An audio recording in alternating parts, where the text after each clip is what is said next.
Good evening and welcome to Adventures in DeFi Kingdoms. This is Raph streaming to you live high above the keep in the hot air balloon. Tonight, I have Neindorf with me as always. Neindorf, you're back from vacation. How are you? Doing well. Yeah, it was a good getaway. You get some sun, get the kids out and about. So yeah, we had a lot of fun. Awesome. Yeah, I'll have a few more questions here, but want to introduce our third and our partner in crime, CryptoGrady. CryptoGrady, how are you doing tonight? Doing amazing. We are buying as many DeFi Kingdoms heroes as possible in a complete mindless way.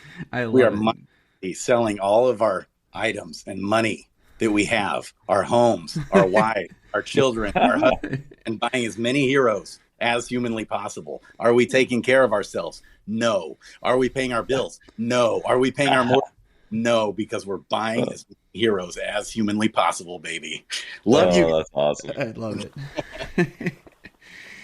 Yeah. All right. So, Neindorf, you were out on vacation. Let's get some quick deets on you were out at a lake. How'd that go? Yeah, it was good. Like we said, those like inflatables that they're putting on a lot of lakes and stuff nowadays, where you can like slide down, climb up. Man, that is a ton of fun. But I realized that I'm older than I used to be, and I'm not in as good a shape as I used to be. Nice, So nice. I had to learn that again. But So the Gen ones loved it though. oh yeah, absolutely. Nice, nice. So yeah, I'll give my brief obligatory house update since this is like my time to sit on the therapist couch here. Um, So, and I don't know if I shared this earlier. I actually looking to buy a house for my grandfather, which is a bit of a, there's been a few odd, not like with my grandfather himself, but a few other odd like family transaction dynamics that are just really strange going on. So that was odd. I had one family member like accuse me of like wanting to sue the family. And I was like, I'm just actually trying to buy a house. So, like, I thought I was doing him a favor. And actually, so that's the weird news. The good news is though, there's still a hole in the roof. We had a derecho windstorm come through, which is like an inland hurricane essentially. 2 years ago, there's still a hole in the roof, and we got great news this week that insurance is going to cover the repairs. So it looks like that's really the last barrier to me buying the house. So at this point, Nice. I'm ready to move forward. I'm getting pretty excited about that. We did photos of our current house, which is a bit weird, bit nostalgic. I don't know. I like having a house. That's I don't know. It's certainly a core piece to my makeup. Crypto Grady. You have any attachment to houses, or how do you feel about a dwelling? I do have a nice home that is now infested with mice because I'm not taking care of myself or my house. I got completely destroyed by the Terra Luna situation, the Harmony hack, and Voyager, and Oof. others. I mean, just Yikes. absolutely Wrecked. obliterated.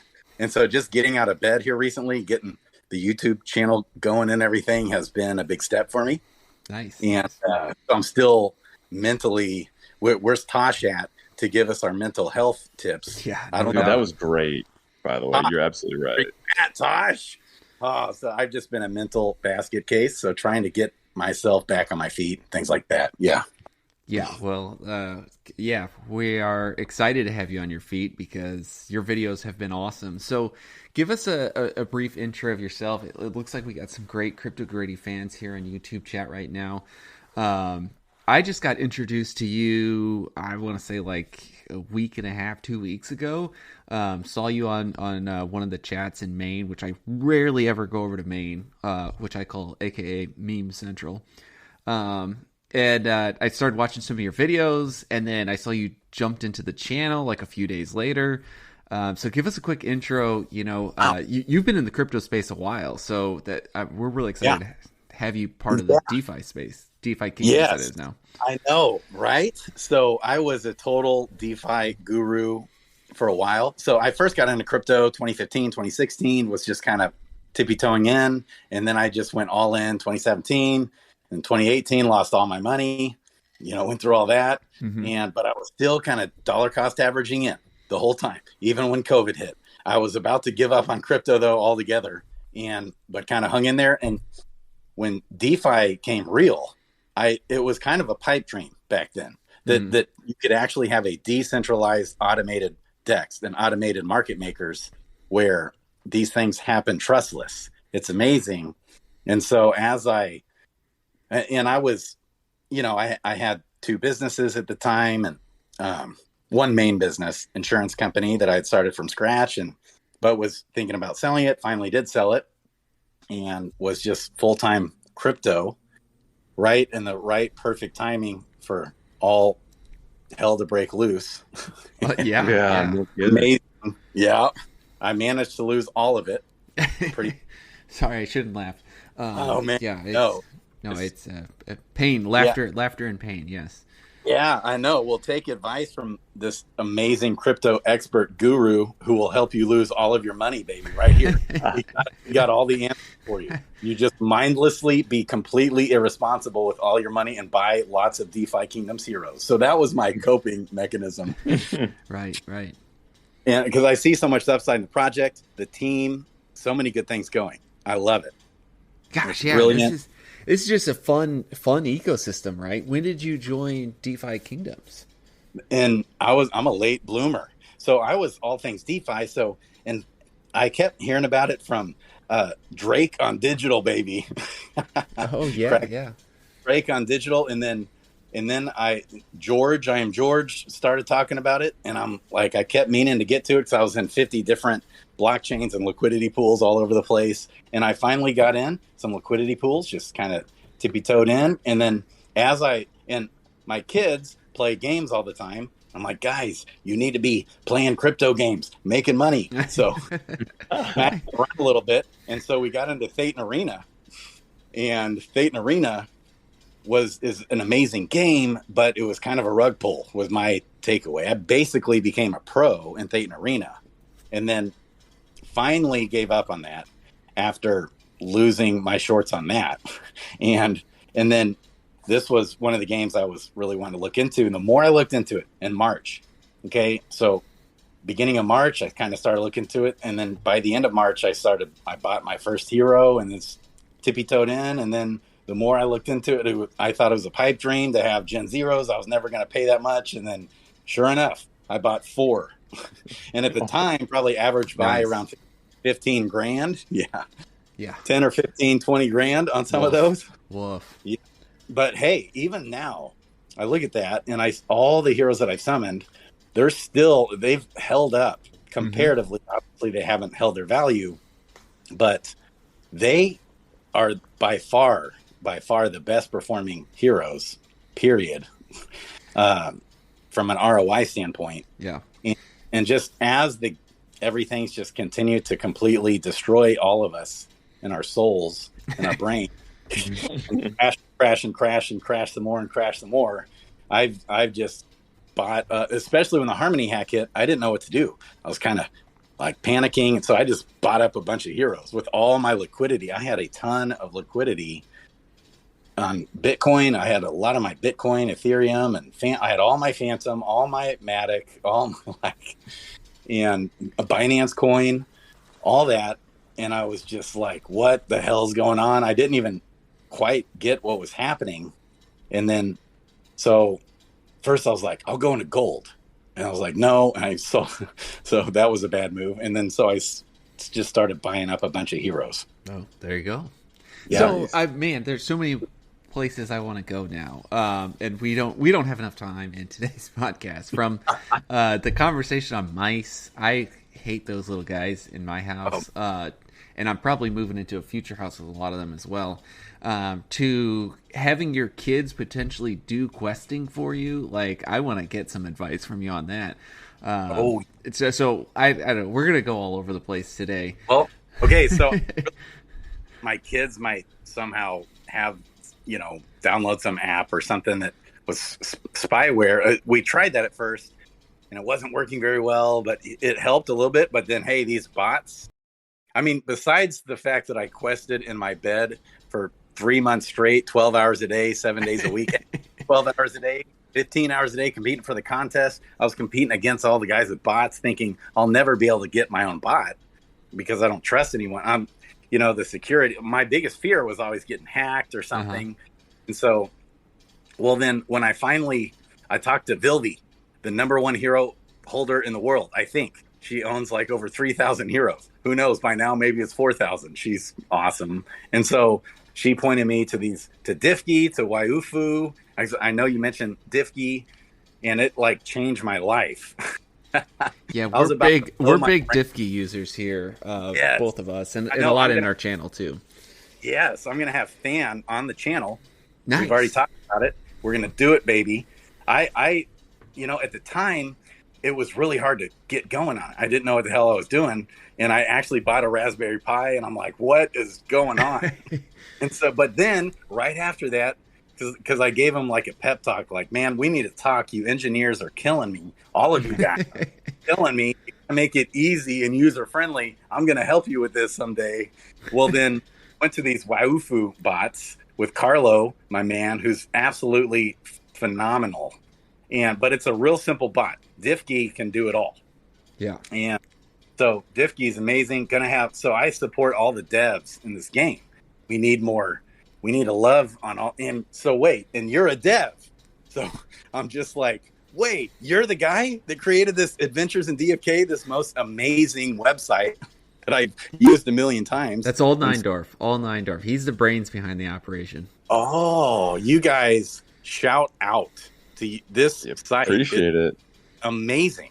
Unbelievable site. I mean, honestly, it's all community driven, really. Like what features we go to. And speaking of that, I'm going to push out another survey on our Discord for what people want to see next, because I got some downtime coming up. So we'll get another vote out here shortly, everyone. Just FYI. Awesome. Yeah, go drop those votes in the channel, in Discord, of course. That's where we're at. I saw your list of all the different features, and I'm like overwhelmed by all the things you have coming our way. Do you want to give? Let's go ahead and slide into Dev Dive Update a little bit. Like, what are some of the things that you're looking at, and then maybe CryptoGrady, you give your number one. Yeah. So here, the list of features that I'm proposed that the community can vote on. This one's been on there. I just haven't really gotten to it. Is adding visual alerts to our visual genetics alerts. Right now, you can get every other feature of a hero, basically, and you can configure your alerts for it. But visuals some of our users are really into the visual summoning now. Mm-hmm. So that's a choice. Another one is shout out Delay and Sir Worm. Like they are like those visual gods out there. And who got looking at it? And JHW3D, was that? Did I get that right? He got the spines, the Sarah Kerrigan Zerg visuals. Did I see that in the channel correctly? I think so. That sounds right, but I'm not certain. Yeah, it was JHW3D. Oh man, do you play StarCraft? Sorry, I'm way off the rails today. CryptoGrady. Have you ever played StarCraft? So I cut off again. I was trying to go to the Discord to see the chat. Oh shoot! Yeah. Oh yeah. Like okay. Sorry. Repeat. All right. So I was saying Neindorf said that we're working on visual alerts, and then I said over in the Discord channel we have JHW3D got the like the tentacles, which remind me of Sarah Kerrigan, Queen of the Zerg in StarCraft, and I was wondering if you've ever played StarCraft. No. Oh. So until Fate and Arena, I was not a gamer for 3 decades. Oh wow! Wow, nice. Yeah. So this is all to me. Even when you guys say like RPG, I don't know what the hell you're talking about. Like, these different things, but I can't wait. It's all about PvP. Right. Yeah. The announcement today, everything coming. Okay, where on your Discord though, real quick, can I vote? I'm looking at. I'll post it shortly in the announcements. We're gonna give a rundown to our listeners of a preview basically, and then I'll post it after the episode. Perfect. So it'll be in the announcements shortly. But yeah, so the first one is adding alerts, genetic toggles for the visuals and alerts. Like if I want to try to find a hero that's got the Griffin wings. That'll be a choice that you'll be able to select. So number two, I kind of want to do. There's been a lot of talk about floor price calculators. I want to do sort of a very simple one. That's sort of it's kind of like the hero matching, where you basically can select a few toggles and you can hit go, and it'll basically give you currently on the market listed. This is the cheapest one, maybe the cheapest 5 with those, parameters. Another one I'm thinking about is market data page really needs an update now that there's more pairs on Crystal Veil. Mm-hmm. For example, if you've got a bunch of, milkweed or some item, there's kind of 2 or 3 different prices now. There's the jewel decks, there's a crystal decks and Avex decks. So, you kind of got to know what those are in case there's any arbitrage opportunities. Then to go along with that, next feature, possible market data alerts. That's another one we've been talking about. Seemed like there was support for that. Moving on, support for multiple wallets, so you can see all your heroes on the site without having to kind of toggle through them. Oh, that would be amazing. You're like, yeah, all right. Here we go. Me with flowers and grace from the heavens. So is this a paid service? So I know the website is free for the basic hero data, which is unbelievable. That's all I've used. Do you guys also have a paid service? We do. We do, yes. So for our alert system, where you can get Discord notifications when heroes that match your criteria come up for sale. That's one. And the other one is the hero matching feature, which basically you put in an ID and you select a bunch of things, and it'll tell you what current heroes are out there, either for sale or for rent. It's basically it was a Valentine's Day program that kind of has just kept rolling forward. We wanted to find a mate for our heroes. Yeah. Wow. And you got to wait for the next feature update that's on the list that I'm gunning for, that I think you're gonna love too. So keep going down the list. Yeah. So it gets better. Oh yeah.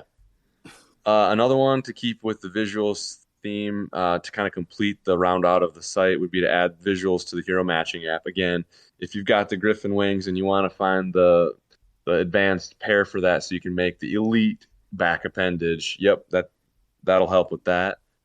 That's so cool. So what do you think the visual genetics and all that will do for the end game? How much will it matter, do you think, for PvP and for the NFTs down the road for our heroes? So I don't think it'll matter at all. I just think it's in these sorts of games, I think visuals, and the people will pay good money skins for the awesomest looking heroes. And I think some of these genetics and the visuals are great. Yeah, one wing and all these crazy different things that I've seen. Hot. Yeah, they are pricey. Yeah. And so people just care about that because it's more personal for their NFT. They're artsy type people. Yeah, absolutely. I love it. Okay. And rarity, right? There's not very many of them. Yeah. Right. Kind of like baseball cards, trading cards, whatever. Yes. Okay. The old tops. Yeah. Did all that growing up. Oh, yeah. All right. So the next one, alerts for heroes posted for rent. This is something I'd considered recently, where if you've got, say, a Gen 0 and maybe he's just about off cooldown, and you want to know when this perfectly tuned partner comes up for rent. That would be amazing. And then a final one I was thinking of is, I'm short certain types of crystals every once in a while. And say you've got a stock of raffle tickets to use to try to win a raffle, but you got to keep checking back to see when these raffles come up. This is what I'm excited about right here. Yeah. I'm thinking about an alert for when you basically set up, I want you to tell me when Mike crystals come up for raffle. And boom, it'll give you a Discord notification. Then you can go hop on and drop your tickets in.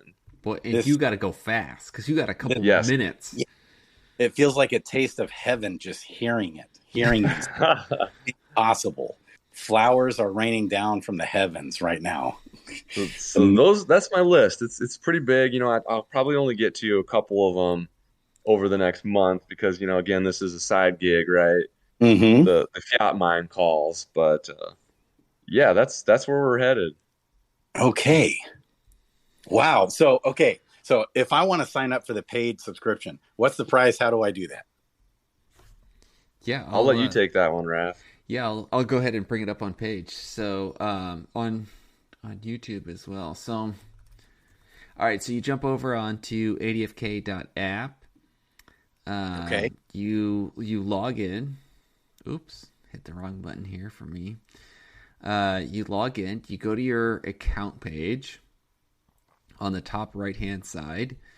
And we have the ability now to interact with your MetaMask wallet. And so if you have your Chrome browser up and you have the MetaMask extension on, you can have your wallet there. You can, if you're on, it'll work with either of our ecosystems, either with Sarandale or with Crystal Vale.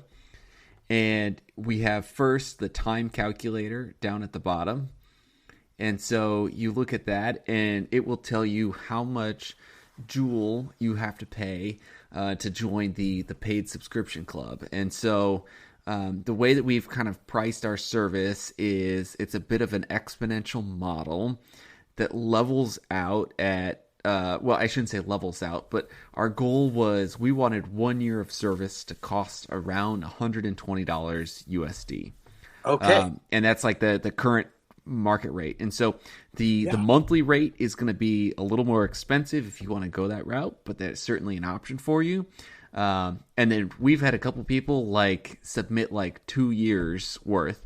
And like if you want to do that, you actually, because it's an exponential curve, you gain a lot of time for every jewel you put above that annual rate. And so I don't know what 2 years is worth, but it's not that much more. It's not double what the cost of 1 year is.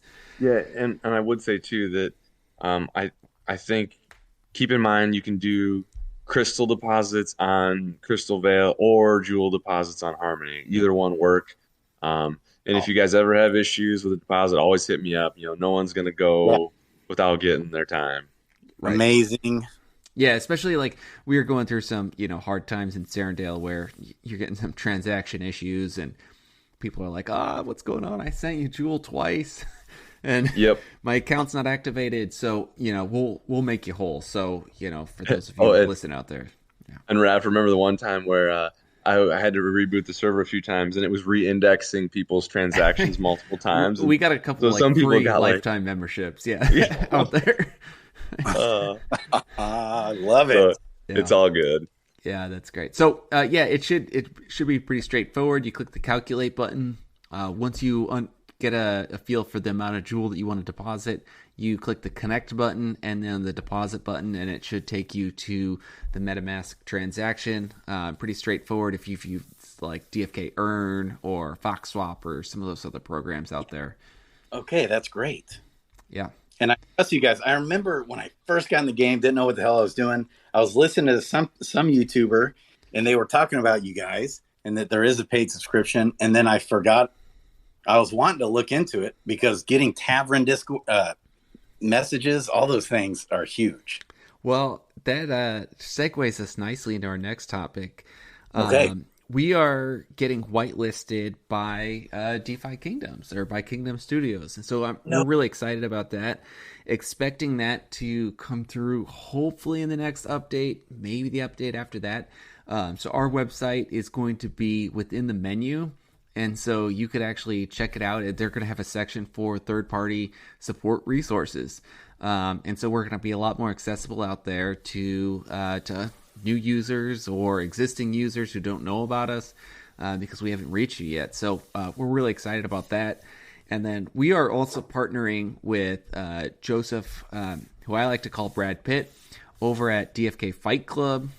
We got to get you involved in DFK Fight Club, CryptoGrady. Have you heard about Fight Club yet? I have not even heard of it. All right. So now, if you're not a gamer, it's a turn-based style game where it's all operated through Discord. I'll drop you the invite once we get through the podcast here tonight. It's a turn-based style game. You bring 3 of your DFK heroes to the game, and he has in-game abilities that he's developed that fit the theme of that style class of hero. And so you have your primary class and your secondary class, which give you your abilities that you can use. you have attack points, you have health, and you have your ability or your skill points that you use up over time. And certain special attacks require you to use that bar, kind of like your MP bar, but not quite the same thing as what you see on your hero. So you take 3 heroes, you fight someone else with 3 heroes. Really slick combat system, really easy to use. Yeah. Kind of like DFK Arena? Yeah, like DFK Arena, except, fundamentally our goal is we want a skill-based combat system. Yes. That's easy to use. And so there's no like luck involved. And, I had a higher hero once, like a mythic level 10, and I got mopped by some common level like 7s. Because I wasn't paying attention. I was trying to put the Gen 1s to bed. I was, excuses. But, it is absolutely a skill-based system. And it gets pretty intricate. Like, there's a skill called Interrupt, which, like, I don't advise anyone to use on their first few games. But if you think someone else is going to use a skill, you can use the Interrupt. But if they just use a basic attack, you like just wasted a turn, and they just like get a free shot at you. So really it's a nice like intro level set of gameplay mechanics and great like advanced level gameplay mechanics too. That sounds amazing. Yeah. I can't wait to look into it. So have that posted in the description. Yeah, yeah, for sure. Okay. So what does whitelisted by the team mean? I wanted to rewind just a bit. Whitelisted by the team. So you were the DFK Adventures was whitelisted by the team, and what exactly does that mean? Yeah, great question. So we went on to the Kingdom Studios grant application website. And while the grants have been shut down in their formal form of, they're not giving out money for understandable reasons at the moment because all of their grants have been pulled because crypto's in a winter at the moment, they're still doing co-marketing efforts. And so and I could drop the link to this too, you got to get it for your channel as well. And I can hook you up with Sunbear, who's the kind of the gatekeeper for this. But you submit an application for co-marketing, and the DeFi Kingdoms team will review what you have in place, and then you have the opportunity to get listed in-game in the menu, where they will eventually have a third-party resources section listed and also inside their website. Wow. Okay. Yeah. Amazing. Yeah. Pretty excited about that. For us, it was pretty easy because, we're not really doing blockchain transactions or we're not using the NFTs. We're just trying to be that data resource for all the users out there so they can make the most informed decision based on all the blockchain data. So that's kind of where I think we kind of sailed in because, we're not trying to use this stuff. We're just trying to give you all the data. I love it. That's fantastic. Okay. So then with Fight Club, so we're partnering with Joseph, who Brad Pitt, I call him, because if you ever seen the movie Fight Club, Brad Pitt, Tyler Durden is his name inside the game. So great movie.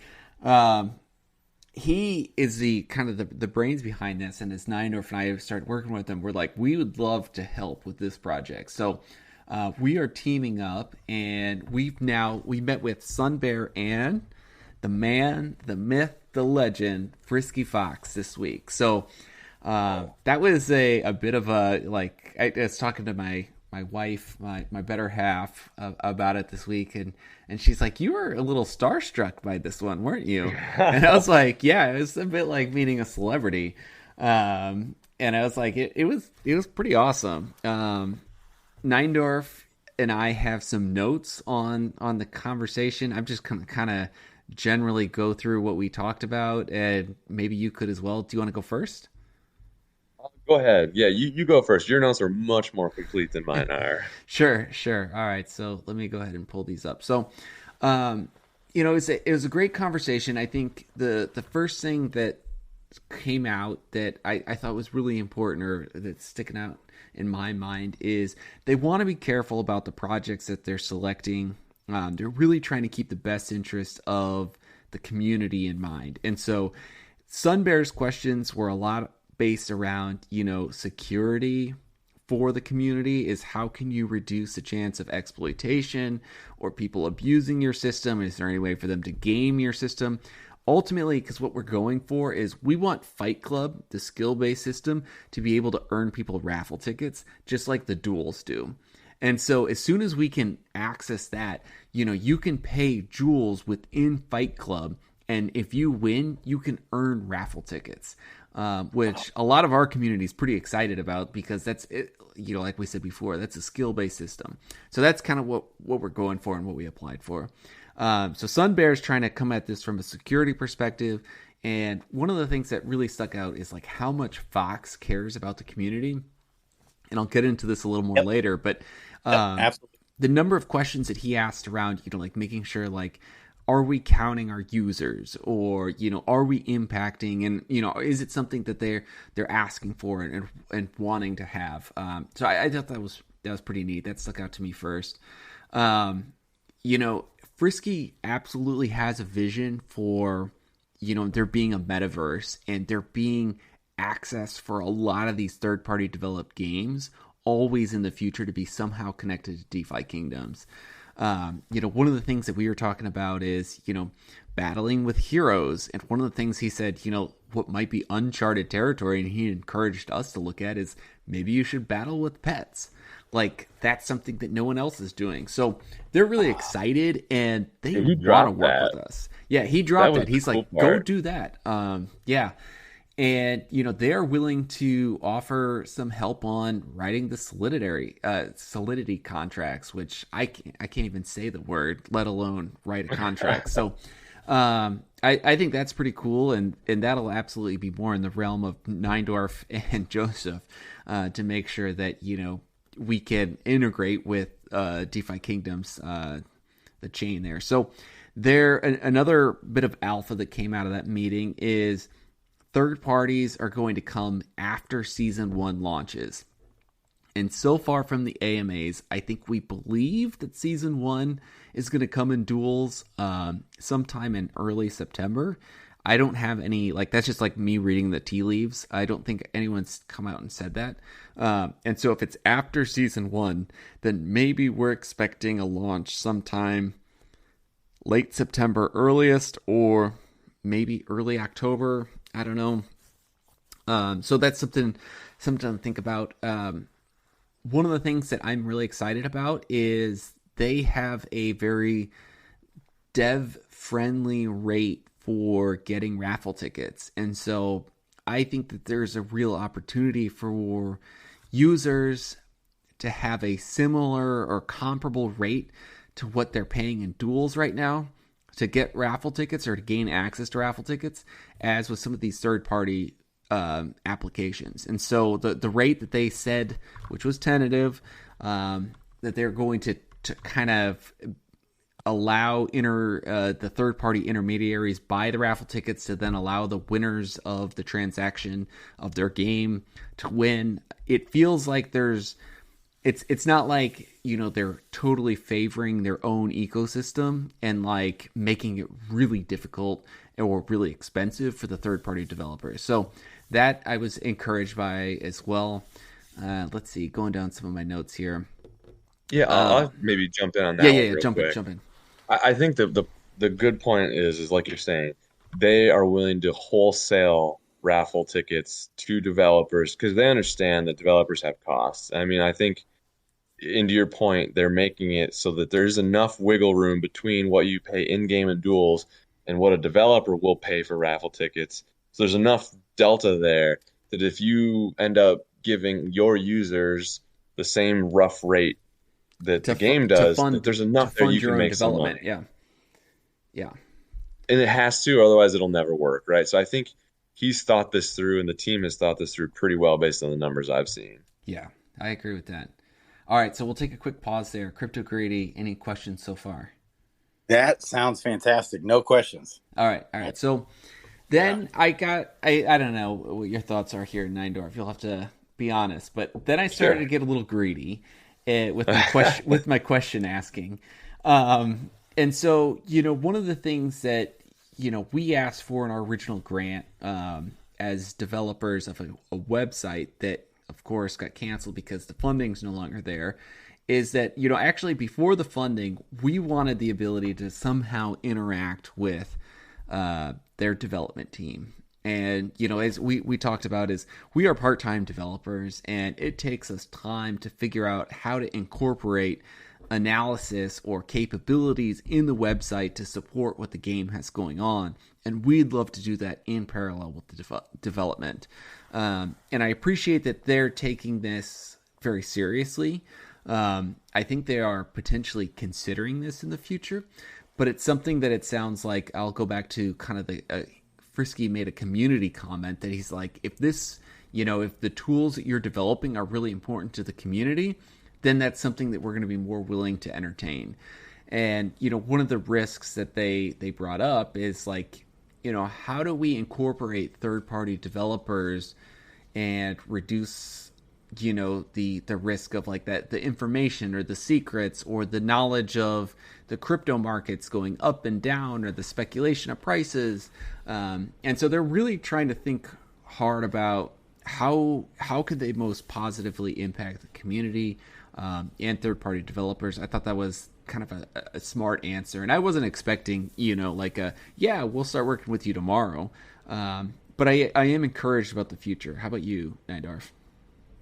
Yeah, no, I think you're right. I think they're taking a measured approach, and they want to work with people, but they, that insider trading kind of thing, like there's limits, and they have to be very careful. And they also mentioned at one point, kind of building trust with us as through the co-marketing application, and then into maybe helping Joseph with Fight Club. Like if we as a small team here can build the trust over time, that then maybe they'll if they can see that they give us a little nugget and we just don't go plastering it everywhere, that possibly they'll give you a little bit more to give us a little more heads up. So I really like that thought, that there's this this ongoing process where they're going to get to know us as third-party developers. I think that's a great way to accomplish it personally. So I liked it.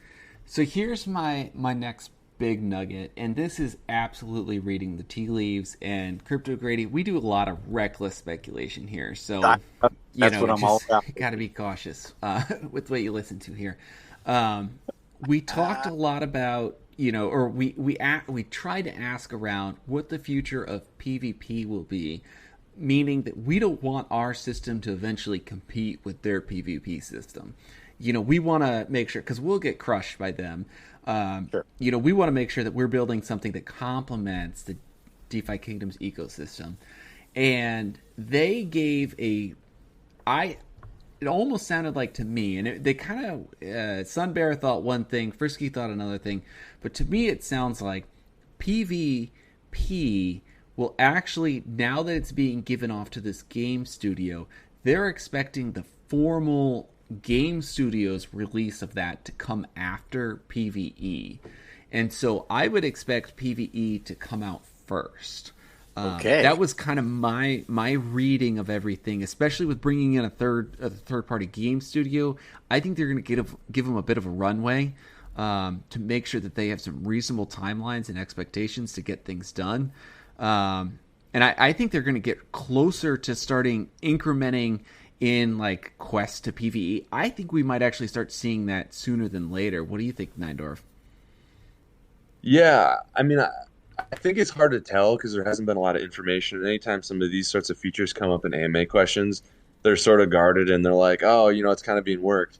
I think there's been, through all this, I would guess that there's probably been a dedicated team focused on some of these features that's not the features that we're seeing at all. Right. And so I would not be surprised if there is a much more mature system that's at least out there. Maybe it doesn't have a front end yet, but at least the back end system is out there. They had built a prototype battling system, and it sounds like, to me, again, this is like interpretation, but it sounds like they're kind of scrapping it in a way because they really want their future battle system to be part on-chain, part off-chain. And so it kind of sounds like, like what they had built and developed they just didn't quite. They weren't. I don't know if it wasn't happy with the product, or they weren't sure about its viability. Again, reckless speculation, but it sounds like they're really taking this seriously. Yeah, and Sunbear, right. Yeah. I think Sunbear made a comment at one point that he's like, that one that we that first iteration that we scrapped, he's like, we might even be able to like show you guys or give something of that to you. And I was like, what? Yeah. Ooh. Yeah. Ooh, Yeah. So okay.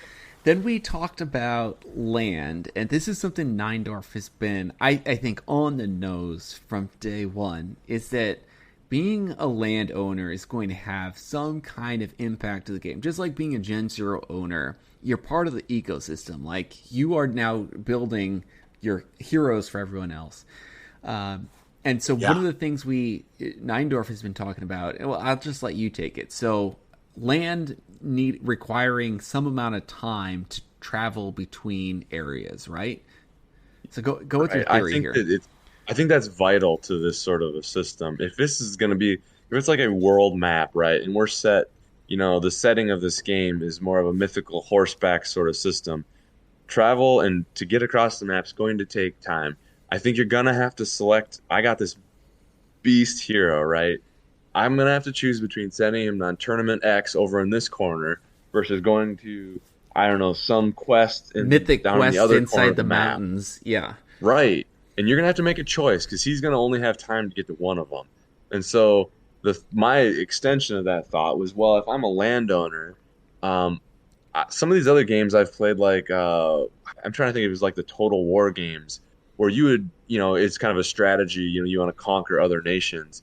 So in your territories, you'd build roads, and the more you improve your roads, your armies could move across your territories faster. I'm like, dude, I could totally see them having, if you own land, you being able to spend money to build roads, and then I don't know if it's maybe people have to pay a toll, and then their heroes can cross your land faster, or otherwise they got to hoof it, backcountry style.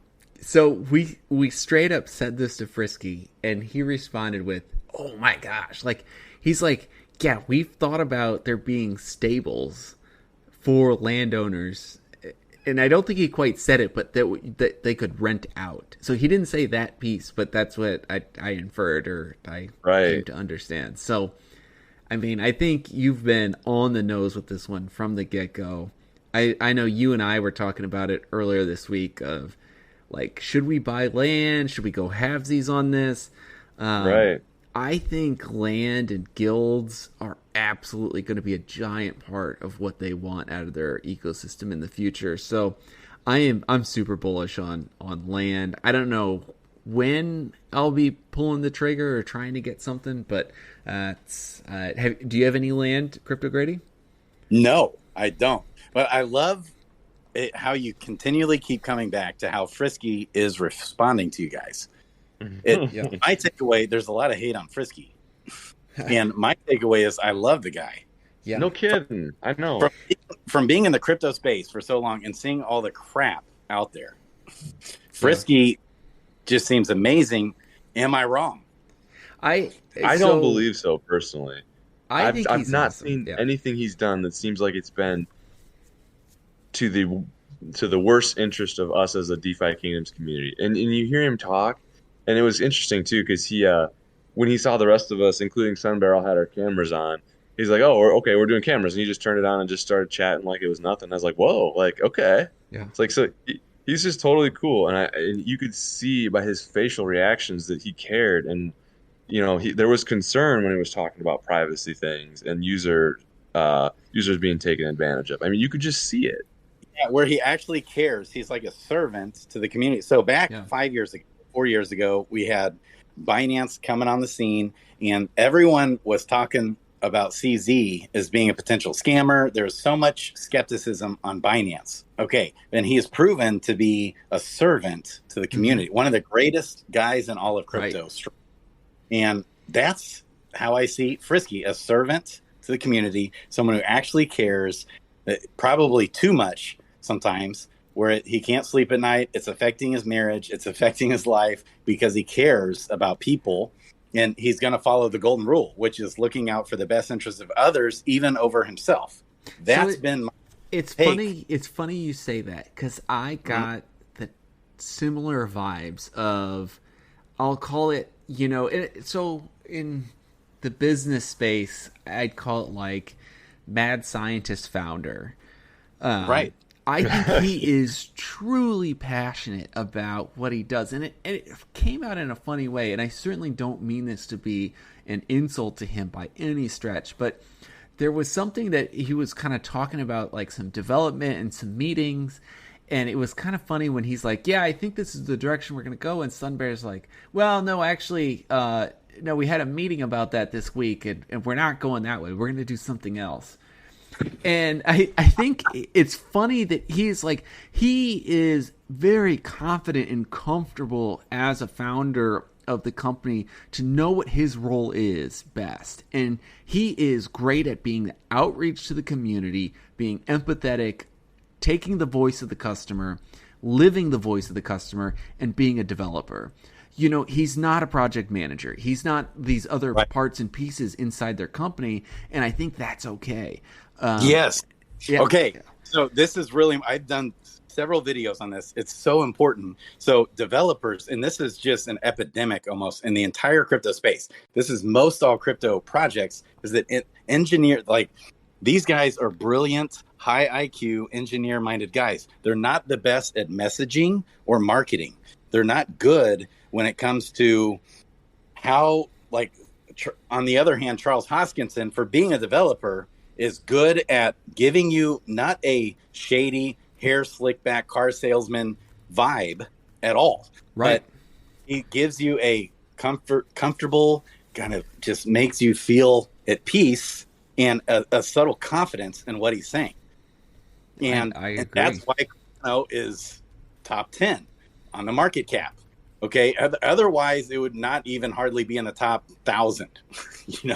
So what they need, their biggest weakness, is marketing messaging, not in a shady way.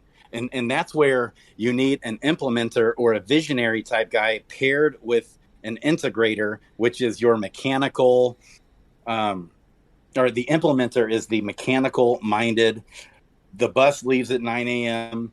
and systems and process guy. Right. And then you have a visionary guy who is kind of mad. That was Walt Disney. Well, Walt Disney had an implementer to actually create systems and processes, and who was actually the essentially the developer. Same with McDonald's. Mm-hmm. That's what they're missing. And that's where that's why I started the YouTube channel, because it's like first of all, though, it's light years ahead of anything else out there as far as just the fact they do their AMAs is amazing. Just the fact that they communicate to the community in the way they do is so much better than anything else I've ever seen in crypto. But interesting. But the way they answer simple questions, they don't emotionally connect with the person asking the question and put so it's a psychological thing. A sales guy understands this, but so a question's asked, just simple messaging, the way they answer a question, they're so logical in their mind, and so they don't think it's not inspirational. It's sometimes dry as cracker juice, typical engineer guys. And so you have all these projects in crypto that don't communicate with community. No one knows really what's going on, but at least they do, right? So, and they're actually developing comparatively to other crypto projects out there so fast. Right. We're coming up on a year anniversary. Not even a year. Or we may be past a year. No, I don't think so. Have we not? No, almost. It was August. I mean, it might have been early. Yeah, we're right there. We're right there. Okay. Yeah. Wow. I thought it was like September, October. That was okay. Yeah, like when was the Gen Zero initial mint? That was around that time. September. Yeah, it was late September I or early missed October. That, yeah. So that's just what Frisky needs. And I've talked to him about it. So I've actually had several personal conversations with him about it, and was even before all the Luna madness happened. Oh, nice. Was actually talking to him about being a marketing guy, but I'm crazy.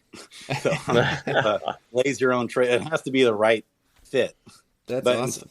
well, I can still do this on my, like what I envisioned was basically having sort of like they do their AMAs, but almost having those daily, being more involved with the community, being more involved with other YouTubers, sponsoring different things and messaging properly. For example, same with Dreamer, all these guys, Bolin, they have such an engineer minded mindset. So someone asked, are you guys going to sell? This was right when like the sky. Yeah. Okay. And the way Dreamer answered the question was like, oh, I need to be answering. The answer is no, we're not going to sell. We're going to keep developing through the bear market. Even if Jewel goes down to 1 penny, we're going to keep grinding. We're going to keep going. We're going to find other partners and create a metaverse and just have an awesome ecosystem. Boom. Quick answer, easy, simple. But instead he like this crazy, long, drawn out answer. Right. And so all it does. So the way he answered the question as a listener, I'm just like, is he up to no good? It makes you skeptical instead of putting your mind at ease psychologically. And so we see now that this market cap is a $19 million market. It's a micro cap coin ranked 725. What's going on? Guys, all the community is amazing. Okay. There should be like hundreds of millions of dollars in this thing. What's right. And that's why. So that's been my takeaway since very early on. When I first was getting in the game and just falling in love with it, I went back and listened to all the AMAs and just love these guys. I just want to come help. Right. They need like a business-minded guy. A good sales guy isn't some guy who gives you a pitch, who's disconnected from you and is pressure selling you to do something and not a good sales guy will make you won't even know that you're being sold. Right. Absolutely. But an engineer-minded guy views even the terms sales and marketing. Okay. They immediately what comes into their mind is the hair slick back, sleazy car salesman guy. So they're almost turned off it. So you hear in the crypto space all the time, I don't want to hear, some guy just talking of project all the time. I like to see guys quietly working. I like to see who don't communicate at all to the community, and they're just developing. They're just grinding out. Well, okay, so that's what all crypto projects do. No one ever knows what's going on. They don't communicate their project. We don't know what's actually happening, and then boom, it just comes, and we're behind the 8 ball when it comes to the actual good projects that are actually grinding and developing. And I think that'll happen here. I think it'll come where all the people that have left this ecosystem and left the game will become flooding back in as they just continue to grind and develop. I think that is true, but it's killing me. I would love to be the moderator or something on their AMA and like interrupt. Nope, here's the answer, and just boom, answer it. So anyway. Right. Well, Kingdom Studios, if you're listening, this is the open application from CryptoGrady to be your chief marketing officer. So I've already talked to him about it. And who knows? I don't even know if I'm in the right headspace to do that. Like they're becoming such a formulated, which is so good. So actually managing employees. So I've learned all this in business. Started businesses, hired, fired, had employees. Then you got to get a leadership team going. You got to create systems and processes for every single thing you do for training. So you can then hire more people and scale, and then managing people and their feelings and their emotions. You have, people disagree. People disagree with the direction, and then they get offended because you're not listening to them. All these things. Okay. That's not going to be their wheelhouse, but it's because Dreamer, I think. So Dreamer is really helping that foundation. They're just really creating a formidable, they're digging their heels in. And yeah, he's got some charisma. I'll give that to you. That's my strength. I'm not the sharpest stick in the woodpile with all you guys who are brilliant 5 million IQ guys who's attracted to this game, which I love. I mean, that's the most fun part of the game is how in depth it goes. But what's lacking is that charisma. Yeah, like you said. And then if they just had that alone, I think we would be at a multi-billion-dollar market cap with this project. And if Cardano didn't have Charles Hoskinson, which they don't actually have a working product yet, I bought Cardano at less than a penny. Okay, way back, and I held it all the way up and then all the way back down. And okay, now I hope it all comes. I hope it's actually going to unbank the unbanked and do all the magical things he talks about. Okay, but he doesn't even have a working product yet. And look at the versus this that's actually moving so fast. It took Cardano 5 years to create a wallet. And then we're still trying to get those wallets to work properly with the DEX and Cardano and actually a working product. Yeah, I unloaded all my ADA4 for Jewel a while ago. So I maybe should think about it. I still hold quite a bit. But I didn't buy in as low as you did. All right, so let's move along here. Yes. So I wanted to get to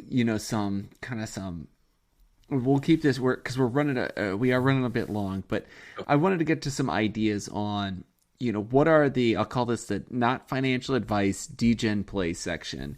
And I watched one of your videos about supplying liquidity to the egg gold pool, so over in Crystal Vale, and tell us about that.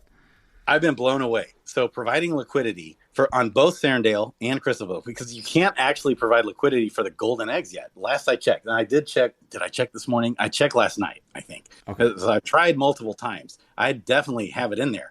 So on Serendale, I provide like 87% or 88% of liquidity for golden eggs, which is it just helps the ecosystem. It's a win-win. Everybody wins. That's when business works. Long-term approach, right? So it's a win for everyone in the community because you could potentially arbitrage the golden eggs, do different things. It's a win for me because I'm making fees. Right.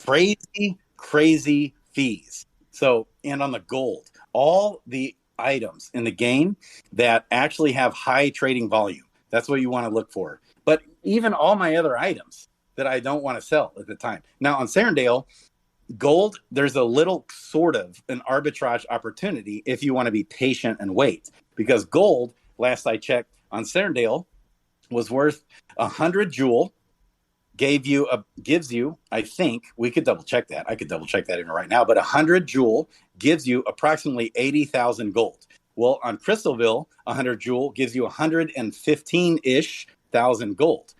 Big ARB opportunity. So if you're actually generating gold on Serendale, so we don't have the bridge yet, so we can't bridge items, but we can bridge Joule. So if you're actually generating items on Serendale or gold, you could sell the gold into Joule, send the Joule to Crystalville, sell it for gold. You'll have way more gold in the end. Then you can create liquidity. So the liquidity, I just looked because I was buying that Mythic Dread Knight the other night. Yeah. So I had to pull out some liquidity. And so then I put in liquidity. A day and a half goes by and I've just been smashing those pools on both Serendale and Crystalville. Actually, for the gold, you can do gold on Crystalville. You could do gold Joule or gold crystal, whatever you want to do. And on Serendale, I do gold Joule. And then all the eggs, I'm just blown away. Less than a week. I'm just looking at, and when you first deposit into the liquidity, you're going to get dinged. Now, you're looking right now at the vendor. So I actually thought it's so brilliant. Shout out to Hubert, man. So I love talking up you developers. You guys are awesome. So that's where we just need to combine our powers. Right? So Hubert, it was brilliant what he did. With the increasing prices in on the market trader. Yeah. So quick tip too, you never want to buy those potions ever because it's way, way cheaper to make the potions, with the ingredients. Yes, with the ingredients with the alchemist. Okay, so that you never want to buy those potions, but when PvP, PvE, whatever comes, and people who are selling all their items right now, which I don't necessarily recommend, you can create liquidity for those items. Okay, but when that comes, people are going to be forced to buy those potions. All of this whole mechanics is just going to, over time, drive up the price of gold, which has been really destroyed as well in this market. It's just so down. Remember when it almost got up to 1 penny per gold? I do.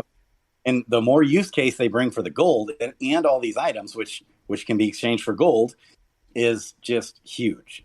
So what I'm doing, first of all, I have all my foragers and gardeners on Serendale still.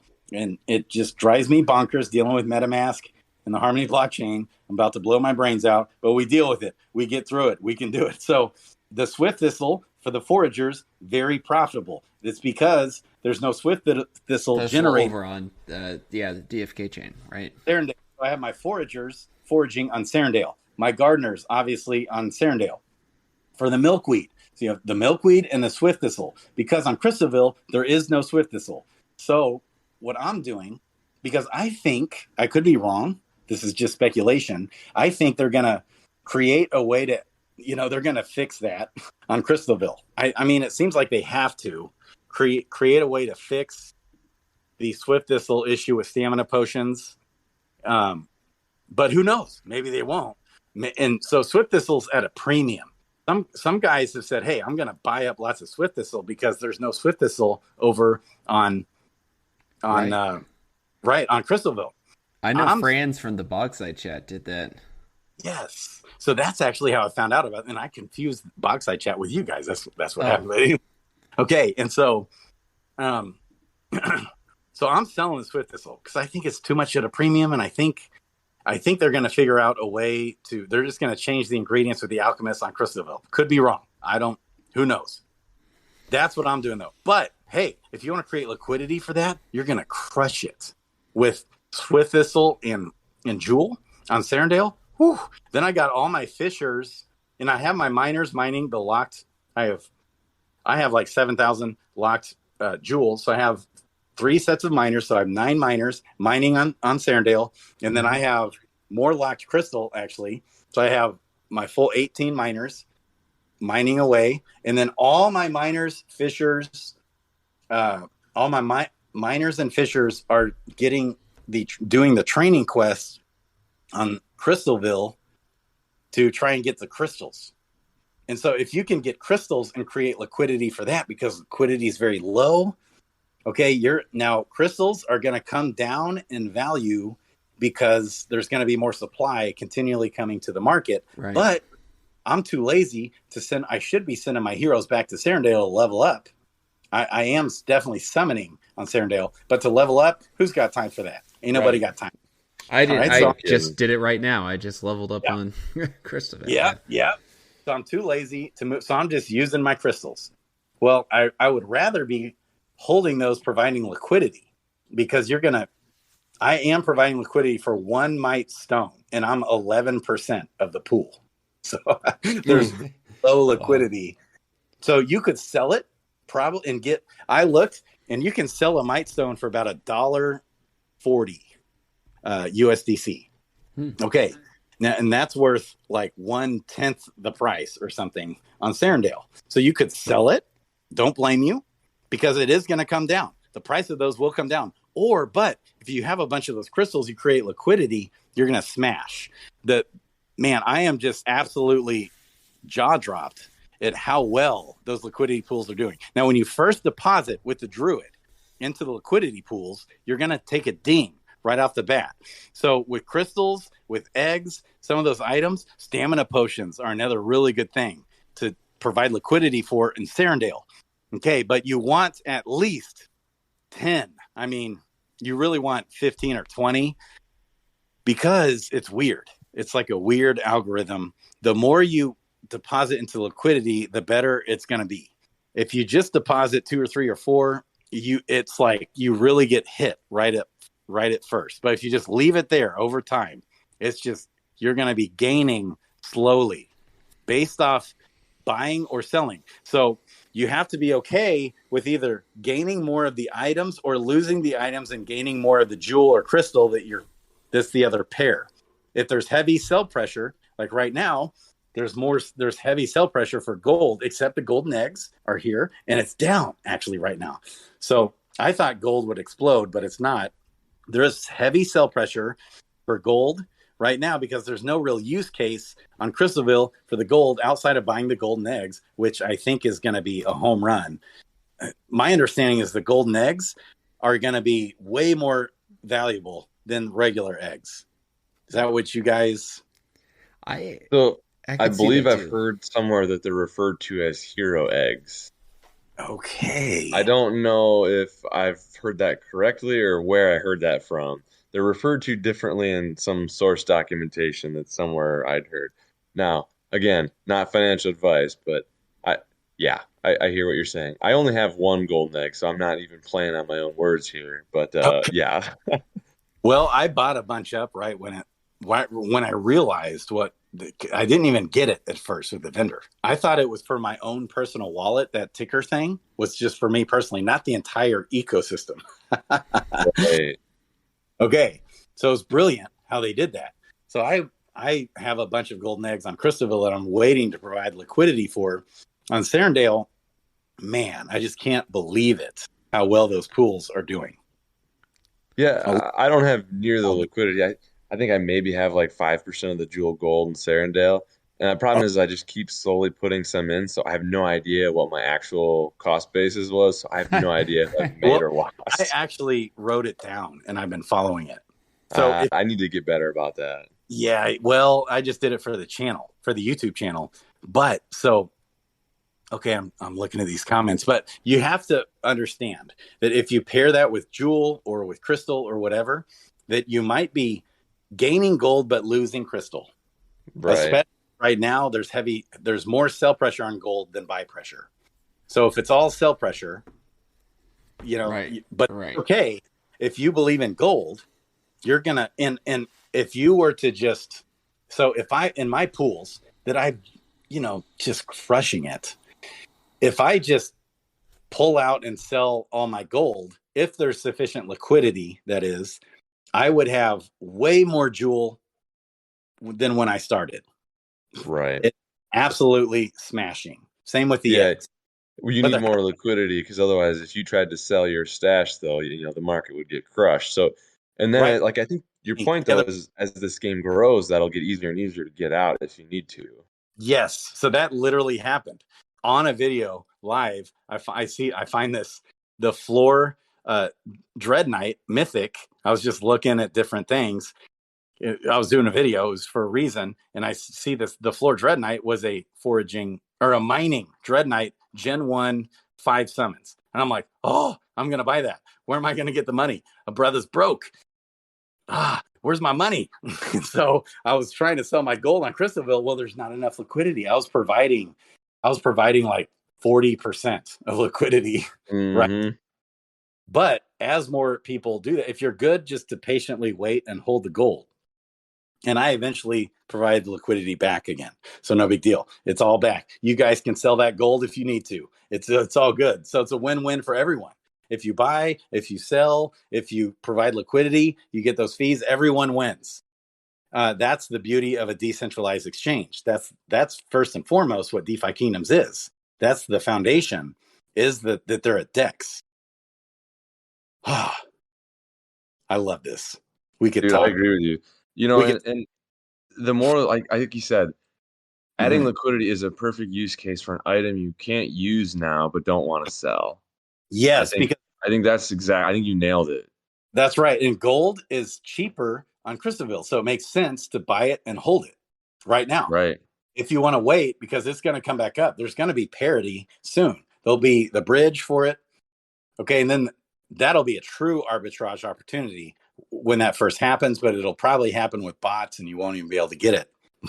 Arbitrage, like when you can just send the gold from Crystalville to Serendale and sell it, that's when we're going to see true parity. It'll come. Right now, Yeah, and I think the item bridge is well underway too, from what I yeah, understand. soon, like even within the next week, possibly. But if not, even if it's 2 or 3 weeks, man, you keep getting that gold and you provide liquidity and or the items. Ooh, and we're gonna need the items for PvP. We're gonna need for so many different things. Now, one No question: doubt. could you guys kind of briefly explain? You kind of already did PvE versus PvP. Raph, Two, I'll let you take that one. yeah, I'm not the sharpest stick in the woodpile. Not everyone exactly knows what that means. Yeah, so Yeah. PvE will be player versus environment. So that will be the story-based quests. And where I believe things might start trickling out, and like Neindorf was saying, like I think there could be like quests over in this area of the map or that area of the map. They already are kind of working on PvE in effect with the scrolls. And so, those 8 scrolls with the ninth scroll that we'll someday be able to quest for, I mean, that is a PvE quest. I mean, that is a storyline. And it sounds like from talking with Frisky Fox that they clearly want to still own all of the lore aspects of the game. And so they are going to be very integral in owning and controlling, what it takes to get PvE going. And so that's where I think that PvE will actually now come before PvP. And as Neindorf and I have talked about this before, one of the things that always worried me about the ecosystem was I thought that it was going to be reliant on player versus player combat, the PvP, to generate, to pretty much create the jewel burning mechanism through transactions that keep people enticed in the game, playing in the game, and keeps the value of the coin high. Now, I will say, since that point in time, I've been really encouraged by the number of transactions going on Crystal Vale right now. And so I think that there is actually the opportunity to launch PvE first because of all those transactions and that jewel burning mechanism. Mm-hmm. That's great. That's my thoughts on PvE. When do you think? Yeah, when do you think these things will be coming? I really no idea on that. I mean, I think I would look to their roadmap. So we know that the rest of the eggs are going to release. We know that the little level 10 quests we know are going to, and that's not like hero level 10. That's profession level 10 quests are going to release. And then at some point down the road, I think we could start seeing PvE quests after the eggs. Okay, and do you think on the Profession 10 questing we'll be able to have the pets involved? That's what I gathered out of the last AMA. And so then this is something that I've been kind of wondering is if the rest of the eggs were going to release before the use case for the pets, I was going to wait to buy, because I actually own 0 pets right now. I was going to wait to buy my pets until the eggs, at least we got through green and yellow egg release to start buying up my pets, because I was expecting, influx of supply, the price should come down. But if they release it in reverse and the use case for the pets for the gray and the blue eggs comes out first with the level 10 quests, and you can carry those pets with you, then I think the value of pets is going to skyrocket. You might see 50% increase, 2x increase, 200% increase. I could see. I wouldn't be surprised if I saw that. Yeah, I think the level 10 quests are 100% going to come with the ability for pets to be used. Now, whether or not that's going to be enabled right away is the part I don't know. And I think I'm kind of splitting hairs a little bit there. But basically, fair. I think there's going to probably be 2 phases. The level 10 will launch, and then later on, they'll probably have another update where you're able to use them. And maybe not. Maybe they won't be able to do that since they're going to have to write the smart contract. Then those devs of us who know how can go in and quest with pets even if it's not in the game UI. So maybe that won't be the case. But I don't know. I'm talking yourself out of it. I am. I'm just trying to think of all sides here. Yeah, I think, and we could probably all agree that when the use case for pets comes out, they're going to go up in price. And, Yeah. when the supply of when more pets come out, they're going to go down in price. And I think ultimately, I think the power of the use case for pets, I think that's going to be a lot. I think it's going to be more powerful than the supply bringing it down. Yes. Yeah, because you can't just go buy, other than the gold eggs, which the price is going to go crazy high. You can't buy eggs either. And people are burning eggs by turning commons into new eggs. So if you actually look at the number of like pets out there to heroes, that's a huge disparity. And if it'll they keep provide coming down. Boost, people are probably burning faster than they're finding them. They are, I think. Yeah, so I shouldn't recklessly speculate. I should look at the numbers, but personally, yeah, I'm still a pet holder. I have a whole ton of eggs I haven't opened yet. Also, just because there's no rush right now. But yeah, I think eggs are. If you see eggs cheaply, I wouldn't be too afraid if you got 20 extra jewel to go buy an egg. Yeah, that's what I was gonna say. Is DFK earn 20 jewel or 16? I saw some. I thought about selling some to buy some stones. And it's like 16 jewel. I was like, I'm gonna hold on to my eggs for 16 jewel. Thank you very much. Oh, no doubt. Right. So that and then I'm holding, especially the green ones. They're so low. Okay, and so then I provide liquidity, and I'm smashing. It's Dude, that's a good idea. So I'm that's sitting smart. on 15 of those. That's what I should do because I'm holding on to eggs, doing nothing with them. Right. That's likewise. Right. And if you're going to do that for a month, I can't wait to see what monthly returns are. I'm just blown away already in less than a week. So, okay. So I have some questions. Maybe you guys know.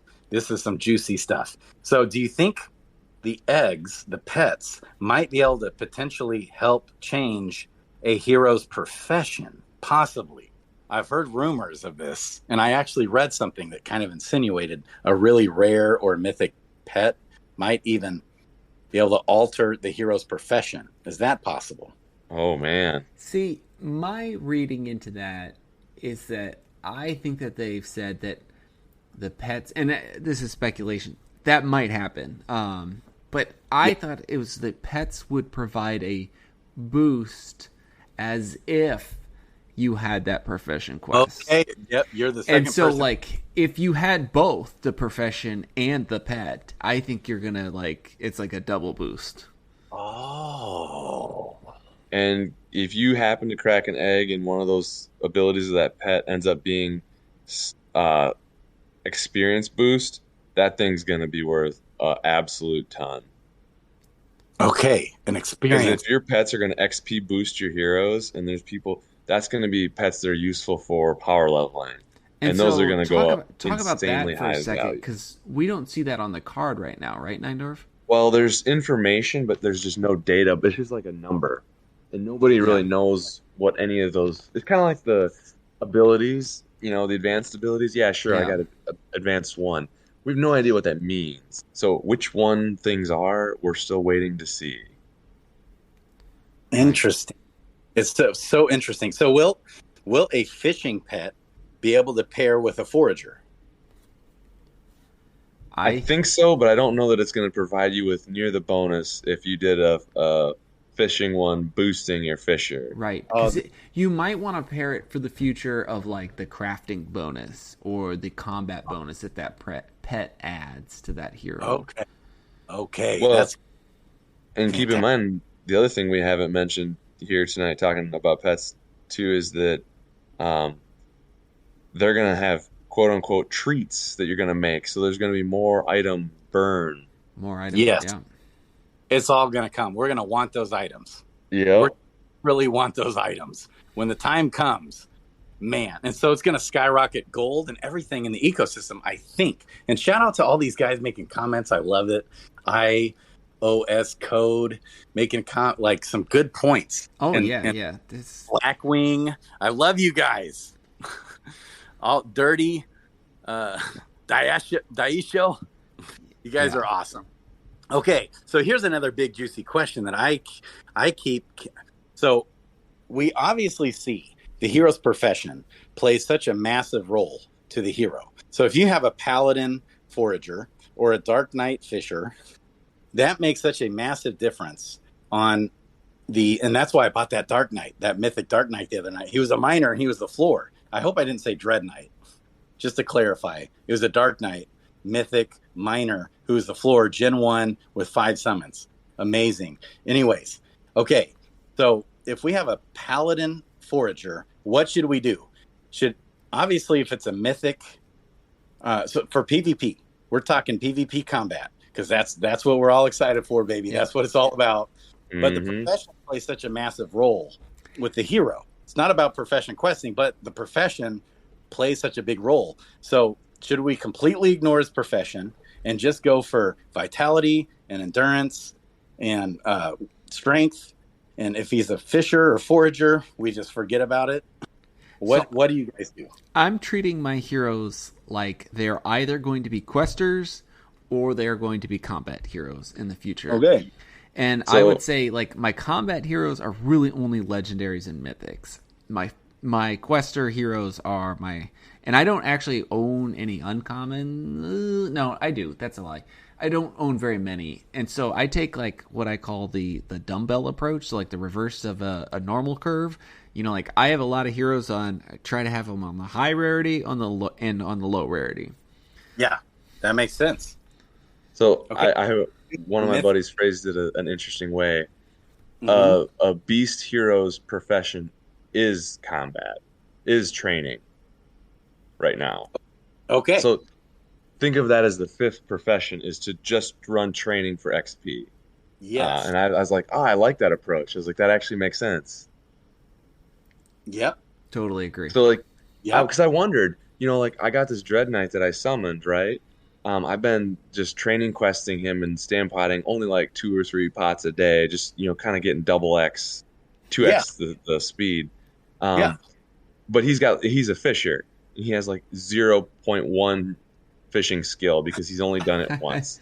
And I'm like, you know, what if level 10 profession quests come out and those actually have better XP than training quests? I'm like, oh no, am I going to be screwing myself? But I don't think they would do that. Well, they might, but you're not screwing yourself, because I found out, correct me if I'm wrong though, but I found out that the profession stat level, it doesn't play any correlation at all to the hero's level. So you could just throw him in the professions and he'll quickly level up his profession stat quickly, even if he's a level 15 hero with no profession stat level. You know? That's true. Yeah, you are correct there. Quick. Yeah. Okay, so that's interesting. Even with a Dread Knight, you're in the case of a Dread Knight Fisher, you're ignoring that profession. Yep, 100%. He's been doing arm wrestling since he came off the portal. Yeah. So that big debate, and they've helped. I mean, I've kind of changed my stance a little bit, because my 10 commandments generally says in the early stages of a hero, okay, in the early stages of a hero, we know that it's good for vitality. It's going to be good for, I think, correct me if I'm wrong here, for all heroes who have lots of vitality for the MP. Yep. Okay. Or not the MP, the HP. Yes. Yeah. Yep. So in the same way, my thought process is just focus on the profession for at least the first 10 to 15 levels, at least. Then that hero is going to be jacked in that profession. Then as we get more information on PvP and how it comes, we'll have a hero that can quest better and be more efficient in quest, which means you get more items, better ROI, and he'll level up faster in result of that. And you can then focus on his PvP stats down the road. Is that crazy thinking? I don't think so, because every stat is going to be important in some way. I think even if it's an off-class stat, I mean, it's still going to be useful. Right. So for like a Sage Forager, I'm doing, of course, is my guaranteed stat. I've changed this. I didn't even get this before, but I've changed this. On a Sage Forager, I'm definitely doing Intelligence as the guaranteed stat, but I'm still doing Dex is one of the 50-50 rolls. And then usually Vitality for the other role on most heroes. I think Luck is also good for all the heroes. So if you have so only exceptions to my 10 commandments, main exceptions are like a Mythic or Legendary, Paladin and Dark Knight, Fisher, and Paladin Forager. maybe just altogether ignore the profession on that one, possibly. Mm-hmm. Right. But on most of the other heroes, except for luck, in the case of fishing, seems like that's good for everyone. Could be wrong. It's obviously going to be better for some than others in PvP, but I still think it's good for everyone, like you said. But to what degree will Dex not be as good for a sage for PvP as it is for an archer? We don't have. I got a couple rare sages, and I'm going obviously wisdom and intelligence, and I'm going agility. I want them to be fast cast. Okay. Yeah. That's where I'm feeling. And then with my dread, I'm actually boosting wisdom, hoping for some magic defense on top of his strength. Oh, interesting. And of course, like you said, vitality too. Yeah. So those are kind of the three I'm headed. It's Okay. funny how everybody's got these little strategies. It's fantastic. Yeah. And that's a great thing about the game is there's not necessarily a right or wrong way to do things. Right. Too. At least not yet. There's lots of options of what you can do with your money in this game too. Unlike me with the ladies, all kinds of options on which way you want to go with your money.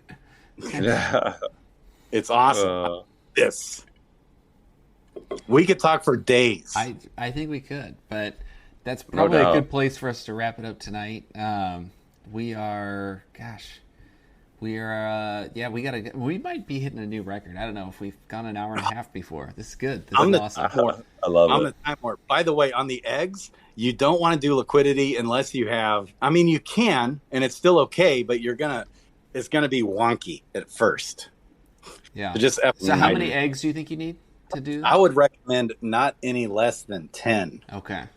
But I still have plenty of pools where I have like 5 or 6 or 7. Between my two accounts, I think I have 9 green eggs. So okay. I'm at 15, so those have just been sitting there. Yeah. Man. I got to be dropping them bad boys in. Yeah. And so are you doing egg gold or egg jewel then? I'm doing jewel or crystal. Okay. But mostly it's all jewel.